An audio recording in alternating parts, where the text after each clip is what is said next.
All right, what's going on, everybody? It's Matt 10. I know it's been another minute since my last update, and you're wondering what game am I playing right here? Well, this is none other than the untouched, undiscovered, in terms of what I've played, PES 2015 here for the PC using the smoke patch. I don't remember which version it is, but it has the most up to date as of 2015-16 season, I believe. As you can see, a little older Chelsea side here. But I needed a break from PES 17, and I think that's pretty much what a lot of people are saying that I know of. In terms of where they're at in their PES 17 love right now. In terms of the gameplay, for me, it's just unbearable. I can't play it anymore. I've had issues with just everything about that game right now, where the animations are too high in agility. It's constantly end to end action. Here's something I'm doing on PES 2015. I'm implementing the 5-second fix specifically for just the user. And then here I discover that I can change the player role. It's in a different spot, of course, than PES 17. So I just go over here to tactile options, and then I've got a custom setup there. And then you can just edit the position there. And so I make Matic there a center midfield. And I noticed Fabregas was also listed as a DMF, and so was Oscar. So I just went ahead and changed both of those players, just the center midfielders, because with the 5-second fix, that's they play a lower line altogether, and all the banks are lower, so they're going to stay further back in the attack as well, so I don't want that. I just scored. This is on top player, and it's fantastic. In terms of PES 15, there are a lot of good things. My main thing with PES right now is I just want to see a little bit more patience, a little bit more resistance from the computer, right? I wanted a lot more of a challenge, and I'm starting to get that more with PES 15 now. There's still some odd things with PES 15 in general, such as, really hard to control your center backs, face on with a forward. You'll see later on in the video I enable offside trap, and that actually seems to help. To make it less the forward going one-on-one with the keeper and everything. But yeah, I wanted to finish my thought in terms of PES 17 because you guys know I've done a lot of research. I feel like a lot of work in trying to figure that game out. And the worst part for me that kind of broke everything tonight was basically nulling every single player rating value to 40, which is the lowest value you can go in that game. So I did that. I noticed pretty much the only difference, if anything, was speed. That was about it. Everything else just felt the exact same, even with like a 40 pass accuracy, or I forget what it's called now, in terms of the low pass accuracy finishing. It's pretty terrible, honestly. And I really am kind of not surprised that it's that way, because nobody could really explain to me what all these statistics meant other than what they used to mean in previous versions of the game, right? In terms of PES 17, it just doesn't have much impact, and that's kind of unfortunate because it's something we had talked about on the Footy United podcast with the guys there, and the time when I was a guest, we had talked about, I think it was B-Man who brought it up, in terms of just making it feel like you can get to know your players again. And that's something I think is really lost upon the most recent PES version, PES 17, of course, because you really don't have that sense anymore of, especially lowering all the ratings down to 40. Why does it still feel like I'm playing, against those same players? Why does it feel like there's not really any difference whatsoever? How can I get to know my player if you know, if the tactics, or even I was knowing the computer's player, if I know their tactics are going to be saying long ball up in the air, long ball up in the air. And here, what I like about PES 15 is I actually have to try to figure out what tactic is the computer using, right? That's the whole purpose of what tactics should do. It shouldn't be that obvious. And here in PES 15, like, I don't have to, like, you know, I don't know what tactic Everton is playing. I've seen them play the ball on the ground, see some balls over the top. I see them play around in the back. I mean, that's something all over the place for me, and I love that. And this game in particular, I never really gave it a chance when it first came out. I experienced some really weird things with it, and then I gave up on it. There must have been an update that maybe brought it into play, but by then I was probably distracted with something else, probably working on FIFA, I believe. But you can see just these little things here, just this little bit of midfield, right? And then, yeah, you can play up to your forward, you know, but at least there's some resistance on both sides. You know, I can't just, like, easily pass. Look how I'm being swarmed. Just little things like that where I really have to make a decision on who I'm passing to. And this is on PA1, I believe. Yeah. So, you know, I'm not fantastic at manual passing, so I just chose the one right above that. And that was it. Really, it's just, you can see there's resistance. You can see there's a player being marked. Granted, with PES 15, and is basically what they learned from PES 14, was player marking was a little too tight. They followed the player just a little bit too much for my personal liking, because it results in a lot of easy chances. But with some of the changes, like the 5-second fix I've worked on here, it's actually helped it. It still shows up from time to time. There's some weird animations at times, but they're not game breakers as much as I thought they were. Look at this little scramble in the box. This is beautiful. Love it. And that's what I'm seeing a lot less of in PES 17. There's really no feeling anymore of, I don't know, guys. It just doesn't feel the way it did, especially in the demo, the patch afterwards, the parts in which I was really excited and thought I was coming up with something. The 5-second fix is a start. You can apply it still to the computer and get a really decent game, but at the end of the day, underneath the hood of everything, PES 17 is just an end-to-end fest. No matter what that attack, defense level, color, value, whatever it is, it's an end-to-end arcade fest. And that's the unfortunate truth. The thing that saves it is the ball physics. The ball physics are amazing. But honestly, you can't just live off of ball physics alone if they're not even used correctly. You know, and that's the problem. And look at here, just real simple. See how they're just building up? They really, you know, that was a dumb pass, but whatever. It's nice to have variety. And that's what PES has always been known for, is you just never know what's going to happen. In PES 17, I know what's going to happen. I know I can one-touch my way all the way around this, you know, defense with no resistance, easily pass around. They can pass around me if they want. You know, they can hit the ball perfectly. They can strike the ball perfectly. The goalkeeper can make an amazing save, you know, and there's no true sense of build-up. And something I really want to get across in terms of proper build-up, look at how the ball has to be passed around. That's what build-up is. And people think build-up is consecutive passes to get into the defensive third and make a shot onto goal.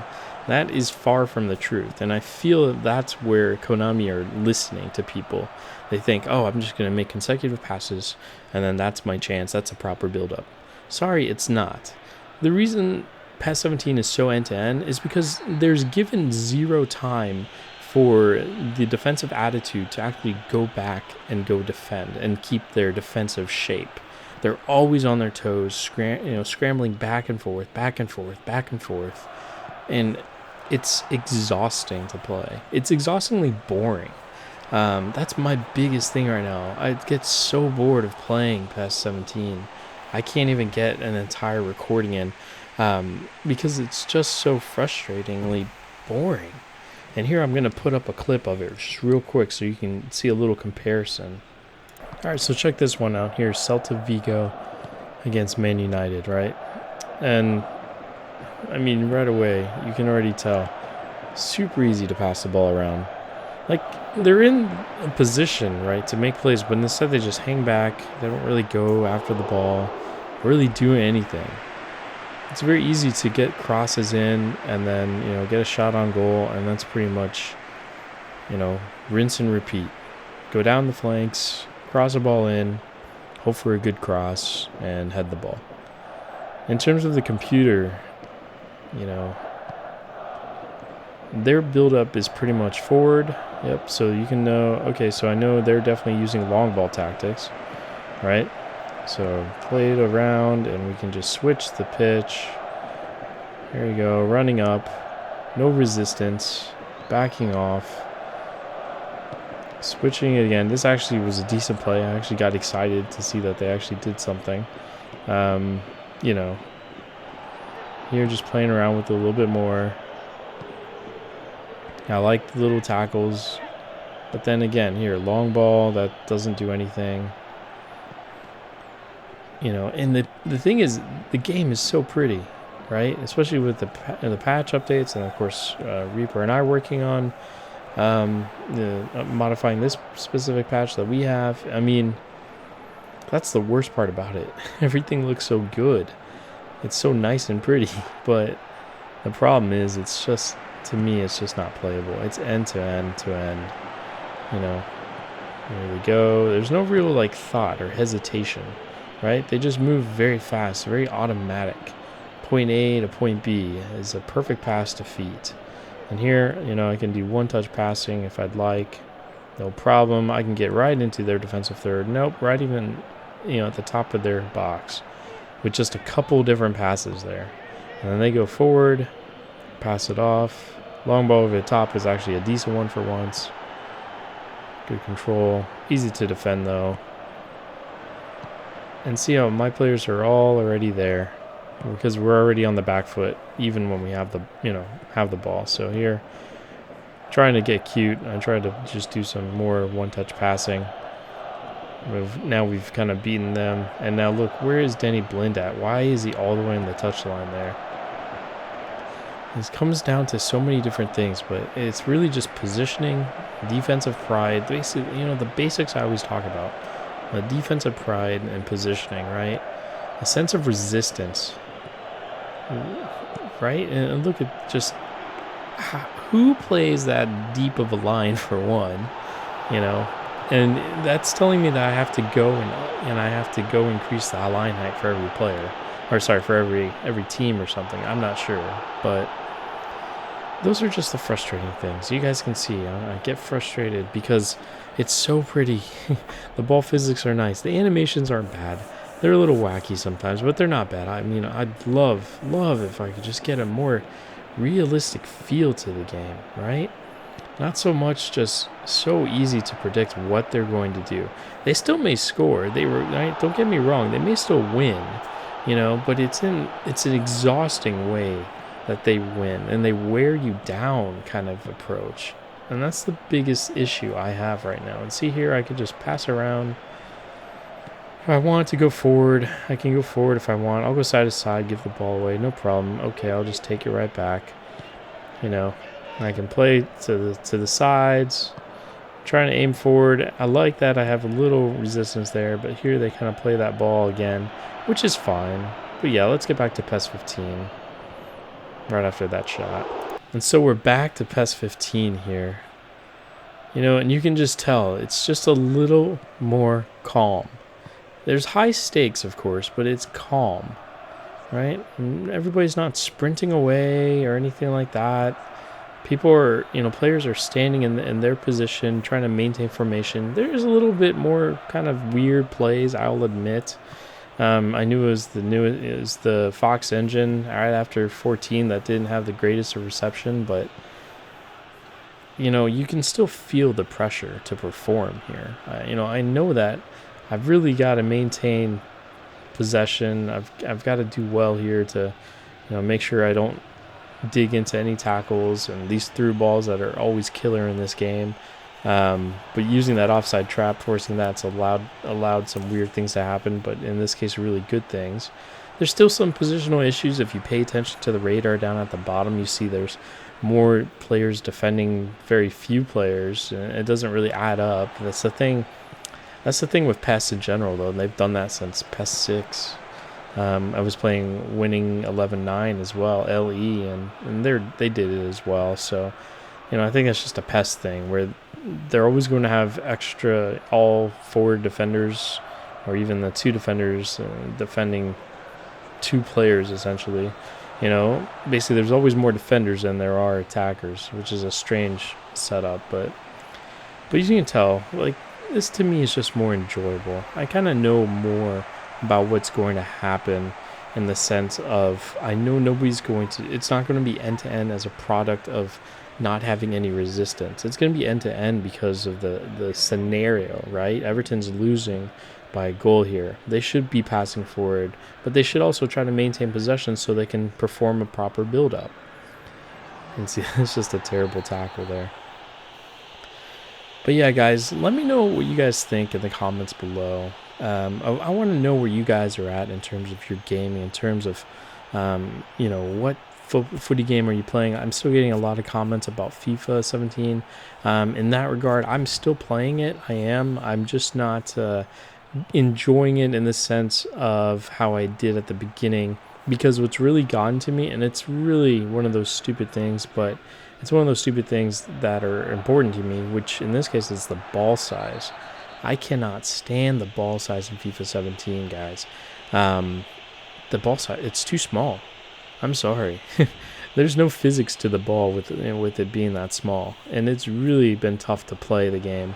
But because we have the sliders right where we need them to be, I think they're in great shape slider-wise, and I'm very excited for that. Go figure, in typical EA fashion, there's one thing missing, and it's such a fundamental thing. And in this case, it's ball size, and it really sucks. But anyway, that's I'm playing FIFA 17, but not as much. In terms of my FIFA playing, I'm playing a lot of FIFA 16 on the PC because I've got custom stadiums I can use. Over 150 stadiums that I have right now, and I've got sliders that are working great, and the ball size is accurate, so it's very enjoyable. You'll probably see some Sheffield United continuation via FIFA 16, and then if I can get PES 15 playing right, I would definitely be interested in getting a Master League going. I really wanted to do one for PES 17, but you guys know me. I spend all this time trying to get things right that sometimes I don't get to play, or at least get to broadcast or get to archive here on YouTube of what I want to do.